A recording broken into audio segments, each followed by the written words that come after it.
Sir ನಾವು ಯಾವ rowdyism ಮಾಡಲ್ಲ ಸರ್. ನಮ್ಮ ಬಾಸ್ ಇವರೇ ನಮ್ಮ ರೌಡಿ. ನಮಗೆ ನಾವು ಇವ್ರು ರೌಡಿ, ನಾವು ಇವರಿಗೆ ಸ್ವಲ್ಪ ಹಿಂಗೆ ಹಿಂದೆ ಇರ್ತೀವಲ್ಲ, ಬಾಡಿ ಗಾರ್ಡ್ಸ್ ಥರ ಅಷ್ಟೇ. ನಾವು ರೌಡಿಸಮ್ ಎಲ್ಲ ಮಾಡಲ್ಲ, ಇವರೇ ನಮ್ಮ ಬಾಸು.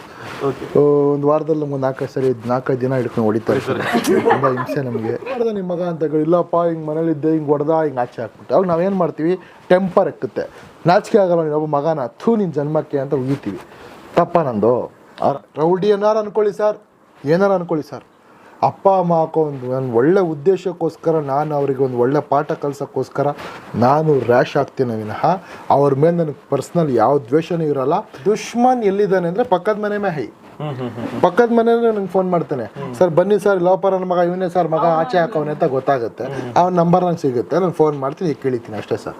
ಸರ್ ಇವಾಗ ಕೆಲವರು ಕಮೆಂಟ್ಸ್ ನೋಡ್ಬೋದು ಅಥವಾ ಕೆಲವರು ಹೇಳ್ತಾರೆ ನೀವು ಲೈವಲ್ಲೂ ಸ್ವಲ್ಪ ರೂಢಾಗಿ ಮಾತಾಡ್ತೀರಾ. ಸೊ ಅದನ್ನೆಲ್ಲ ನೋಡಿದಾಗ ಪ್ರಶಾಂತ್ ಚಕ್ರವರ್ತಿ ಅವರು ರೌಡಿಸಮ್ ಮಾಡ್ತಾರೆ, ಅವ್ರು ಆ ಥರ ಮಾತಾಡ್ತಾರೆ ಅಂತ ಅಂತಾರೆ. ಸರ್ ನಾವು ಯಾವ ರೌಡಿಸಮ್ ಮಾಡಲ್ಲ ಸರ್. ನಮ್ಮ ಬಾಸ್ ಇವರೇ ನಮ್ಮ ರೌಡಿ. ನಮಗೆ ನಾವು ಇವ್ರು ರೌಡಿ, ನಾವು ಇವರಿಗೆ ಸ್ವಲ್ಪ ಹಿಂಗೆ ಹಿಂದೆ ಇರ್ತೀವಲ್ಲ, ಬಾಡಿ ಗಾರ್ಡ್ಸ್ ಥರ ಅಷ್ಟೇ.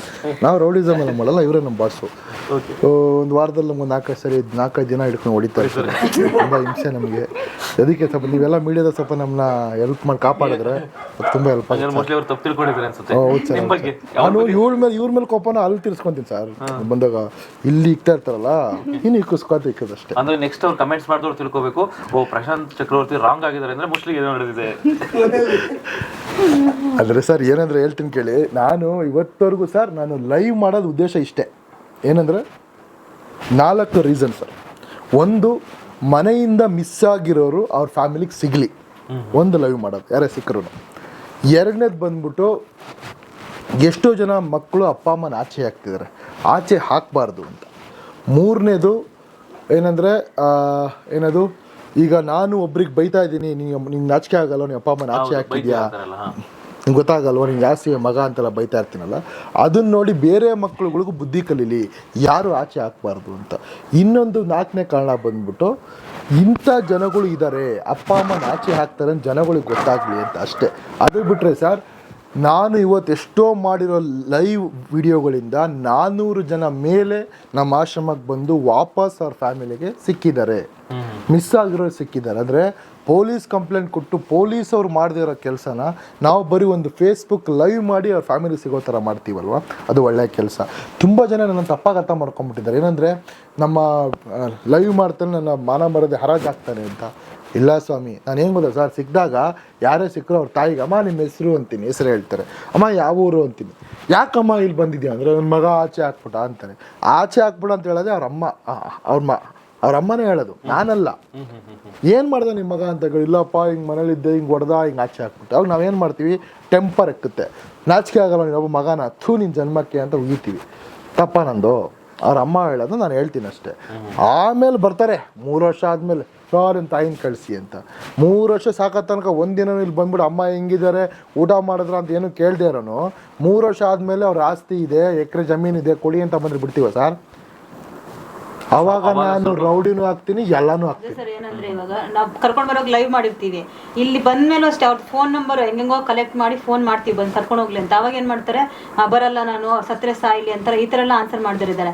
ಆಮೇಲೆ ಅವ್ರೇನಾದ್ರು ಒಂದು 2-3 ವರ್ಷ ಆದ್ಮೇಲೆ ಮಕ್ಳು ನೋಡ್ಬೇಕಂತ ಕೆಲವರು ಒಂದ್ಸರಿ ತುಂಬಾ ಹಿಂಸೆ ಮಾಡ್ತಾರೆ. ಆವಾಗ ನಾವು ಹಿಂಸೆ ಮಾಡಿ ಅವ್ರನ್ನ ಕರೆಸಿದಾಗ ಅವಾಗ್ಲೂ ಬರಲ್ಲ ಸರ್. ಅವರು ಏನಾದ್ರು ಒಂದು ರೀಸನ್ ಹೇಳ್ತಾರೆ, ಬಸ್ಸಿಗೆ ಚಾರ್ಜ್ ಇಲ್ಲ, ಹೇಳ್ತಾರೆ. ಅವಾಗ ಅಕೌಂಟಿಗೆ 5,000 ಹಾಕ್ತೀನಿ ಬಾ ಅಂತ ಕರೆದ್ರು, ಸರ್ ಇವತ್ತು ಬರೋಕೆ ಯಾಕೋ ಇಂಟ್ರೆಸ್ಟ್ ಇಲ್ಲ, ನಂಗೆ ಹುಷಾರಿಲ್ಲ ಅಂತಾರೆ. ಮೊನ್ನೆ ಅವನ ಬಂದವನೇ 3 ವರ್ಷ ಆಗಿದೆ ಅವ್ರ ಅಪ್ಪನಲ್ಲಿ ಬಿಟ್ಟು, ನಂಗೆ ಸಿಕ್ಕಿರೋದು. ಅವ್ರ ಅಪ್ಪಂಗೆಲ್ಲ ಬಂದವನೇ, ಬರ್ಬೇಕಾರೆ ಹೆಂಗೆ ಬರ್ಬೇಕು, ಕುಡ್ಕೊಂಬಂದವನು, ಹೋಗ್ಬಿಟ್ಟು ಡ್ರಿಂಕ್ಸ್ ಮಾಡಿದ್ದೀನಿ, ಹ್ಞೂ ಮಾಡಿದ್ದೀನಿ, ನಾನು ಒಳ್ಳೆಯವನಲ್ಲ ಏನು ಇವಾಗ ಅಂತಾನೆ. ಈಗ ಬಂದು ಹಂಗೆ ಮಾಡಿ ಬಿಡ್ತೀನ, ಹಂಗೆ ಬಂದ ಒಳ್ಳೆಯವನು ಏನು ಇವಾಗ, ಹೌದಾ ಸರಿ ಬಾರಪ್ಪ, ನೀನು ಒಳ್ಳೆಯವನಲ್ಲ ತಾನೆ, ಜನಕ್ಕೆ ನೀನು ಒಳ್ಳೆಯವನಲ್ಲ ಕೆಟ್ಟವನೇ ಅಂತ ತೋರಿಸ್ಕೊಡ್ತೀನಿ ಬಾ ಅಂತ ಕರ್ಕೊಂಡಾಗ ಲೈವ್ ಮಾಡಿದೆ. ತಗೋಯ್ತು ಮಿಲಿಯನ್ ಗಟ್ಟಲೆ, ಏನು ಮಾಡೋಕ್ಕಾಗುತ್ತೆ, ಅವನೇ ಬರ ಅಷ್ಟು. ಅದಕ್ಕೋಸ್ಕರ ಒಂದು ಇದರಿಂದ ಬೇರೆಯವ್ರು ಅಟ್ಲೀಸ್ಟ್ ಒಂದು ಬೇರೆ ಯಾರು ಪಾಠ ಕಲ್ತ್ಕೊಳ್ಳಿ, ಯಾರನ್ನು ಇದು ಮಾಡೋದು ಬೇಡ. ಈ ಥರ ಯಾವ ಥರ ತುಂಬ ಜನ ಇದ್ದಾರೆ ಸರ್.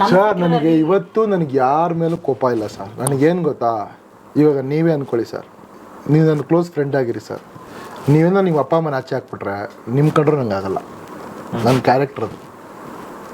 ಈಗ ನೀವೇನಾದ್ರು ಅಪ್ಪ ಅಮ್ಮನ ಆಚೆ ಹಾಕಿದ್ರೆ ಅಂತ ಹೇಳಿ ಇವಾಗ ನನಗೆ ಹೇಳಿ ಹಾಕಿದ್ರೆ ನಿಮ್ಮ ಮನೆ ಹೇಳ್ಕೊಂಡಿದ್ದೀನಿ, ಇಲ್ಲ ತಾನೆ? ಹಂಗಾದ್ರೆ ನೀವು ನನ್ನ ಫ್ರೆಂಡೇ. ಇಲ್ಲ ಅಂದರೆ ನಿಮ್ಮದೇ ಮೀಡಿಯಾ ಆಗಿರಲಿ, ಸೀರಿಯಸ್ ಆಗಿ ಹಾಕಿಲ್ಲ. ಓಕೆ ನೋಡಿ, ನಿಮ್ಮದೇ ಮೀಡಿಯಾ ಆಗಿರಲಿ, ಮೀಡಿಯಾ ಮುಂದೆ ಬ್ಲಾಸ್ಟ್ ಮಾಡ್ತೀನಿ. ನನಗೆ ಆ ಥರ ಕೇಳಿ. ಯಾಕಂದರೆ ನಿಮ್ಮ ಕೋಪ ಒಂದು ಒಳ್ಳೆ ಉದ್ದೇಶಕ್ಕೆ. ನನ್ನ ಉದ್ದೇಶ ಹೇಳ್ತೀನಿ ಕೇಳಿ ಸರ್. ಹೆಂಡತಿ ಬಿಟ್ಟೋದ್ರೆ ಇನ್ನೊಬ್ಬಳನ್ನ ಮದುವೆ ಆಗ್ಬೋದು, ಗಂಡ ಬಿಟ್ಟೋದ್ರೆ ಇನ್ನೊಬ್ಬನ್ನ ಮದುವೆ ಆಗ್ಬೋದು, ಮಕ್ಕಳೇ ಆಗಿಲ್ಲ ಅಂದರೆ ದತ್ತು ತಗೊಂಡು ಈ ರೇಂಜಿಗೆ ಬೆಳೆಸಿದ್ರೆ ಮಮ್ಮಿ ಡ್ಯಾಡಿ ಅಂತ ಕರೀತವೆ. ಎಷ್ಟೇ ಕೋಟಿ ಕೊಟ್ಟರು ಅಪ್ಪ ಅಮ್ಮ ಸಿಗಲ್ಲ. ಮತ್ತೊಂದು ಹೇಳ್ತೀನಿ, 2ನೇ ಹೆಂಡತಿ 2ನೇ ಗಂಡ, 3ನೇ ಗಂಡ 3ನೇ ಹೆಂಡತಿ, 4ನೇ ಹೆಂಡತಿ 4ನೇ ಗಂಡ, 7ನೇ ಗಂಡ 9ನೇ ಹೆಂಡತಿ ಸಿಗ್ಬೋದು. 2ನೇ ಅಪ್ಪ ಅಮ್ಮ, 3ನೇ ಅಪ್ಪ ಅಮ್ಮ, 4ನೇ ಅಪ್ಪ ಅಮ್ಮ ಸಿಗಲ್ಲ ಸರ್. ಒಂದೇ ಅಪ್ಪ ಅಮ್ಮ ಎಷ್ಟೇ ಕೋಟಿ ಕೊಟ್ಟರು ಸಿಗಲ್ಲ. ದಯವಿಟ್ಟು ಉಳಿಸ್ಕೊಳ್ಳಿ, ಅದು ನನ್ನ ವಾದ ಅಷ್ಟೇ. ಅದು ಬಿಟ್ಟರೆ ಅಪ್ಪ ಅಮ್ಮನ ಆಚೆ ಹಾಕೋ ವಿಷಯದಲ್ಲಿ ನಾನು ಬೇಕಾದ್ರೆ ಏನಂದ್ರಲ್ಲ, ಏನೋ ಒಂದು ಇದು ಕೊಟ್ಟರು ಬಿರೋದು ಇವಾಗ ರೌಡಿ ಅಂತ. ನಾನು ಕೊಟ್ಟಿದ್ದಲ್ಲ, ಕೆಲವರು ವಾಟ್ ಎವರ್, ರೌಡಿ ಏನಾರು ಅನ್ಕೊಳ್ಳಿ ಸರ್, ಏನಾರು ಅನ್ಕೊಳ್ಳಿ ಸರ್. ಅಪ್ಪ ಅಮ್ಮ ಹಾಕೋ ಒಂದು ನನ್ನ ಒಳ್ಳೆ ಉದ್ದೇಶಕ್ಕೋಸ್ಕರ, ನಾನು ಅವರಿಗೆ ಒಂದು ಒಳ್ಳೆ ಪಾಠ ಕಲಿಸೋಕ್ಕೋಸ್ಕರ ನಾನು ರ್ಯಾಶ್ ಆಗ್ತೀನಿ ವಿನಃ ಅವ್ರ ಮೇಲೆ ನನಗೆ ಪರ್ಸ್ನಲ್ ಯಾವ ದ್ವೇಷನೂ ಇರೋಲ್ಲ. ಅದೇ ಬೇಕಾದ್ರೆ ಅವನೇ ಹೋಗ್ಬಿಟ್ಟು ಒಂದು ತಿಂಗಳಾದಮೇಲೆ ಸರ್ ನನಗೆ ಒಳ್ಳೆ ಕೆಲಸ ಆಯ್ತು ಸರ್, ನಮ್ಮ ಅಪ್ಪ ಅಮ್ಮನ ತುಂಬ ಚೆನ್ನಾಗಿ ಸಾಕ್ತಾ ಇದ್ದೀನಿ ಅಂತ ವಾಪಸ್ ಬರಲಿ, ನಮ್ಮ ತಾಯಣೆ ಅವ್ನ ಕಾಲಿಗೆ ಬೀಳ್ತೀನಿ. ನನ್ನ ಉದ್ದೇಶ ಇದಷ್ಟೇ. ಆಮೇಲೆ ಇನ್ನೊಂದೇನು ಸರ್, ಈಗ ಬಂದು ಕರ್ಕೊಂಡು ಹೋಗಿ ಅಂತಂದ್ರೆ ನಮಗೆ ಇದು ಮಾಡ್ತಾರೆ, ಜೋರು ಮಾಡ್ತಾರೆ. ನೀವ್ಯಾರು ಕರ್ಕೊಂಡು ಹೋಗಿ ಕೇಳಿದ್ದು, ನಾವು ನಿಮ್ಗೆ ಯಾರು ಹೇಳಿದ್ದು, ನಾನೇ ಕಂಪ್ಲೇಂಟ್ ಕೊಡ್ತೀನಿ ಹಂಗೆ ಅಂತ. ನೀವೇ ನಮ್ಮ ಅಪ್ಪ ಅಮ್ಮನ ಗಿಡ್ನಾಪಡಿ ನಾವೇ ಕಂಪ್ಲೇಂಟ್ ಕೊಡ್ತೀವಿ ಅಂತಾರೆ. ಹೌದು ಚಿನ್ನ, ಬಾಚಿನ ಅಂತ ಕರ್ಸ್ಕೊಂಡೆ ನಾನು ಇಕ್ಬಿಟ್ಟೆ ಕಳ್ಸ. ಕರ್ಕೊಂಡು ಬಂದಾಗ ಲೈವ್ ಮಾಡಿರ್ತೀವಿ, ಅದೆಲ್ಲ ನೋಡಿರ್ತಾರೆ. ನೋಡಿದ್ರು ಕೆಲಸದ ಪೊಲೀಸ್ ಸ್ಟೇಷನ್ ಮುಖಾಂತರ ಕರ್ಕೊಂಡು ಸೊ ಎಲ್ಲರೂ ಪೊಲೀಸ್ ಲೀಗಲೇ ಸರ್, ಲೀಗಲೇ ಪೊಲೀಸ್ ಲೈವ್ ಮಾಡ್ತೀವಿ ಸರ್. ಯಾರೇ ಸಿಕ್ಕರು ನಾವು ಹಂಗೇನು ಯಾವತ್ತೂ ಇಟ್ಕೊಂಡಿಲ್ಲ. ಫಸ್ಟ್ ಲೈವ್ ಮಾಡಿ ವಿಡಿಯೋ ಮಾಡಿ ಎಲ್ಲ ಕಡೆ ಹಾಕಿ ಸ್ನೇಹಿತರೆ ಯಾರಂತ ದಯವಿಟ್ಟು ಶೇರ್ ಮಾಡಿ ಅಂತ ಹೇಳ್ತೀವಿ. ದುಶ್ಮನ್ ಎಲ್ಲಿದ್ದಾನೆ ಅಂದರೆ ಪಕ್ಕದ ಮನೆ ಮೇ ಹೈ, ಪಕ್ಕದ ಮನೆಯಲ್ಲೇ ನಂಗೆ ಫೋನ್ ಮಾಡ್ತಾನೆ, ಸರ್ ಬನ್ನಿ ಸರ್ ಲೋಪರನ ಮಗ ಇವನೇ ಸರ್, ಮಗ ಆಚೆ ಹಾಕವನೆ ಅಂತ ಗೊತ್ತಾಗುತ್ತೆ. ಅವನ ನಂಬರ್ ನಂಗೆ ಸಿಗುತ್ತೆ, ನಾನು ಫೋನ್ ಮಾಡ್ತೀನಿ, ಈಗ ಕೇಳಿತೀನಿ ಅಷ್ಟೇ ಸರ್. ಅರ್ಥ ಆಗ್ತಿದ್ಯಾ? ಇವಾಗ ನೀವು ಅನ್ಕೊಂಡ್ ಈಗ ಎಂತ ನನ್ನ ಮಕ್ಕಳವ್ರೆ ಸರ್ ಗೊತ್ತಾ ಸರ್, ನಮ್ಮ ಆಶ್ರಮ ಅಲ್ಲಿ ಮೂಲೆ ಇದೆ ಕಟ್ಟಿಂಗು, ಅಲ್ಲಿಗೆ ಬಂದ್ಬಿಟ್ಟು ಅವ್ರ ತಾಯಿನ ಬಿಟ್ಟೋಗ್ಬಿಡೋದು. ಅದನ್ನು ಅನ್ಕೊಂಡ್ಬಿಡ್ತಾರೆ ಏನು ಗೊತ್ತಾ, ಪ್ರಶಾಂತ್ ಚಕ್ರವರ್ತಿ ಗೊತ್ತಾಗಲ್ಲ ಅಂತ. ನಾನು ಹೋಗ್ಬಿಟ್ಟು ಸ್ನೇಹಿತರೆ ಇಲ್ಲಿ ಯಾರೋ ಅಮ್ಮ ಇದ್ದಾರೆ ದಯವಿಟ್ಟು ಶೇರ್ ಮಾಡಿ, ಯಾರು ಗೊತ್ತಾಗಬೇಕು ಅಂದಾಗ ಅವ್ರ ಪಕ್ಕದ ಮನೇನೇ ಇರ್ತಾನೆ, ಫೋನ್ ಮಾಡ್ತಾನೆ, ಸರ್ ಲೋಫರನ್ ಮಗ ಸರ್ ಇವನೇ ಸರ್ ಮಗ ಅಂತ. ಅವಾಗ ಏನು ಮಾಡ್ತೀನಿ, ಹೋಗ್ತೀನಿ ಮನೆಗೆ, ಚೆನ್ನಾಗಿ ಎಕ್ಕಿಳಿತೀನಿ. ಅವ್ನಿಗೆ ಎಕ್ಕಿಳಿದ್ಮೇಲೆ ಗೊತ್ತಾಗುತ್ತೆ ಏನಕ್ಕೆ ನಮ್ಮ ಆಶ್ರಮ ತಗೊಳ್ಳಿ. ಅದಕ್ಕೂ ಕೆಲವು ನೋಡ್ಬೇಕು ಸರ್, ಧಾರಾಕ ಇಂಥದ್ದು ಇಂಥ ಸೂಪರ್ ಮಕ್ಕಳವ್ರೆ. ಎಂಥ ಮಕ್ಕಳು ಗೊತ್ತಾ ಸರ್, ನಾನು ನಮ್ಮ ಅಮ್ಮನ ನಿಮ್ಮ ಆಶ್ರಮ ಬಿಡ್ಬರೋ ಕಾರಣ ಇದೆ ಸರ್. ಏನಪ್ಪ ಕಾರಣ ಸರ್? ನೀವು ಡ್ಯಾನ್ಸ್ ಮಾಡಿಸ್ತೀರಾ ಸರ್, ಸಿಂಗಿಂಗ್ ಮಾಡಿಸ್ತೀರಾ ಸರ್, ಚೆನ್ನಾಗಿ ನೋಡ್ಕೊತೀರಾ ಸರ್, ಅದಕ್ಕೆ ಸರ್ ನಾನು ಬಿಟ್ಟೆ ಸರ್. ನಂಗೆ ಬಿಡೋಕೆ ಇಷ್ಟ ಇಲ್ಲ ಸರ್, ಬೇರೆ ಕಡೆ ಲಾಕ್ ಮಾಡ್ಬಿಡ್ತಾರೆ ಸರ್, ಹೊಡಿತಾರೆ ಸರ್. ವಾಟ್ ಡಬ್ಬ ನನ್ನ ಮಕ್ಕಳು ಸರ್, ಚೆನ್ನಾಗಿ ನೋಡ್ಕೊಂತ ಬಂದ್ಬಿಟ್ಟು ಇಲ್ಲಿ ಬಿಟ್ಟು ಒಟ್ಟು ನಾನು ಆಶ್ರಮ ಬಿಟ್ಟಂಗೆ ಅಂತ ಲೆಕ್ಕ. ಅದು ಚೆನ್ನಾಗಿ ಚೆನ್ನಾಗಿ ನೋಡ್ಕೊಂಡಿದ್ದೆ. ಅವ್ನು ತ್ಯಾಗಮ್ಮ ಈ ಥರ ಸರ್, ನಿಮ್ಮ ಆಶ್ರಮ ತುಂಬ ಚೆನ್ನಾಗಿರ್ತಾನೆ ಬಿಟ್ಟೆ ಸರ್ ಅಂತಾರೆ. ನಾನು ನನ್ನ ಮಕ್ಕಳು ಸರ್ ಎಂತೆಂಥ ಡಬ್ಬ ನನ್ನ ಮಕ್ಕಳು ನೋಡ್ಬಿಟ್ಟಿದ್ದೀನಿ ಅಂದರೆ ನನಗೆ ಕಲಾಕಾರ ಮಕ್ಕಳವ್ರೆ.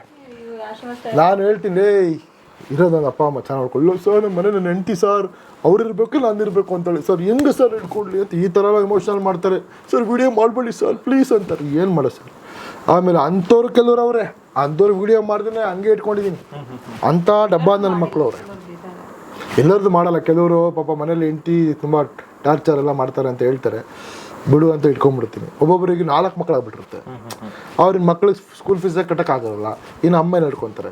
ಆಮೇಲೆ ಮತ್ತೆ ಹೆಂಡತಿ ಫುಲ್ ಮತ್ತೆ ಅಂದರೆ ಅವ್ರು ಸಾಕ ಇಷ್ಟ ಇರುತ್ತೆ. ಮನೇಲಿ ಹೆಂಡತಿ ಏನು ಗೊತ್ತಾ, ನೆಟ್ಟಿಗೆ ಇದು ಹಾಕಲ್ಲ, ಟೈಮಿಗೆ ಅವರಿಗೆ ಟಿಫನ್ ಕೊಡಲ್ಲ, ಊಟ ಕೊಡಲ್ಲ, ಮತ್ತು ನೀನೇ ಇದ್ದಿದ್ದು ದಂಡ ಅಂತ ಬೈತಾ ಇರ್ತಾರೆ. ಆ ಥರ ಎಲ್ಲ ಇನ್ನು ಕೆಲವರು ಅವ್ರು ಶುಭ ಹೇಳಿದ್ನಲ್ಲ ನಿಮಗೆ, ನಿಮ್ಮ ಆಶ್ರಮ ಇರೋ ಎಷ್ಟು ಖುಷಿಯಾಗಿರ್ತಾರೆ ಸರ್ ಅಂತ ಡ್ರಾಮಾ ಮಾಡ್ತಾರೆ. ಬಟ್ ಏನು ಮಾಡೋಕ್ಕಾಗಲ್ಲ ಸರ್. ಬಟ್ ನಾನು ಹೇಳೋದು ಇಷ್ಟೇ ಸರ್, ದಯವಿಟ್ಟು ನಾನು ಹೇಳೋದಿಷ್ಟೇ, ಅಪ್ಪ ಅಮ್ಮನ ದಯವಿಟ್ಟು ಆಚೆ ಹಾಕ್ಬೇಡಿ. ಯಾಕೆಂದರೆ ಇವತ್ತು ನೀವು ಆಚೆ ಹಾಕಿದ್ರೆ ನಿಮ್ಮನ್ನು ಆಚೆ ಹಾಕೋರು ಇದ್ದೇ ಇರ್ತಾರೆ. ಬಟ್ ಇವತ್ತು ನಿಮ್ಮ ಅಪ್ಪ ಅಮ್ಮನಿಗೆ ಆಶ್ರಯ ಕೊಡೋಕ್ಕೆ ನಮ್ಮಂಥ ಆಶ್ರಮಗಳಿದ್ದಾವೆ. ಬಟ್ ನೀವು ಆಚೆ ಹಾಕಿದಾಗ ಯಾವ ಆಶ್ರಮನಿರಲ್ಲ, ಬೀದಿ ಹೆಳಾಗೆ ಸಾಯೋದು ಬರೆದಿಟ್ಕೊಳ್ಳಿ.